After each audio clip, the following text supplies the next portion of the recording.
Student, আমরা আজকে যারা আমরা এই বছর এইচএসসি পরীক্ষাতে আছি, এই এইচএসসি পরীক্ষার জন্য একটা গুরুত্বপূর্ণ ক্লাস নিয়ে আজকে আপনাদের সামনে আমি এসেছি।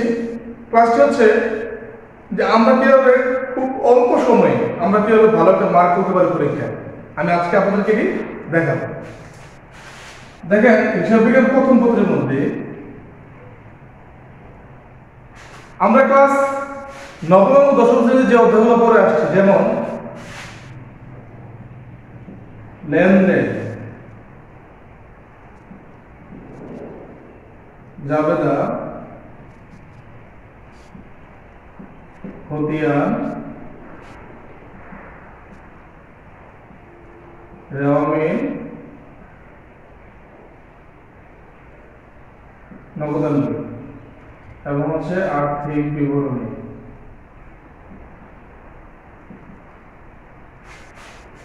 একটু খেয়াল করেন, হিসাব বিজ্ঞান প্রথম পত্রের মধ্যে আমরা ক্লাস নবম এবং দশম শ্রেণীর যে অধ্যায়গুলো পড়ে আসছি, যেমন লেনদেন, জাবেদা, খতিয়ান, রেওয়ামিন, নগদান বা আর্থিক বিবরণী।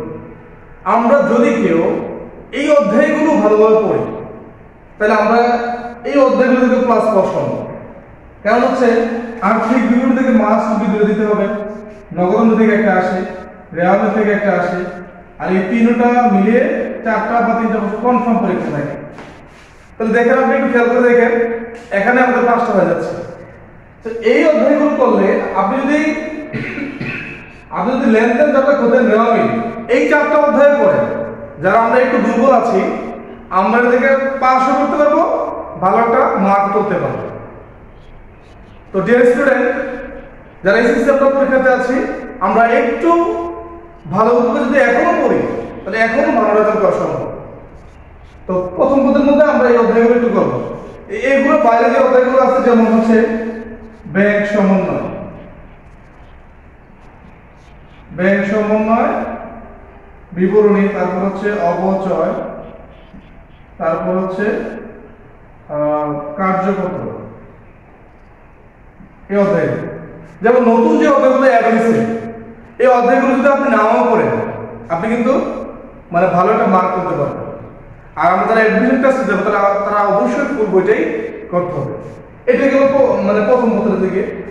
দ্বিতীয়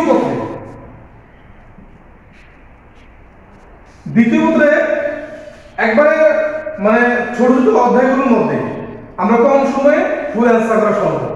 তার মধ্যে একটা অধ্যায় আছে, যেমন উৎপাদন ব্যয় বিবরণী।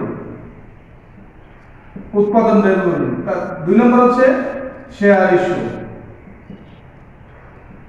3 নম্বর হচ্ছে অনুপাত বিশ্লেষণ,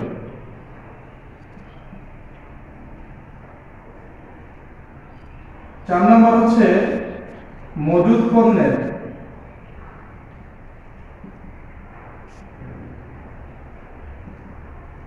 হিসাবরক্ষণ পদ্ধতি, 5 নম্বর হচ্ছে আর্থিক বিবরণী, 6 নম্বর হচ্ছে অংশীদারি ব্যবসা।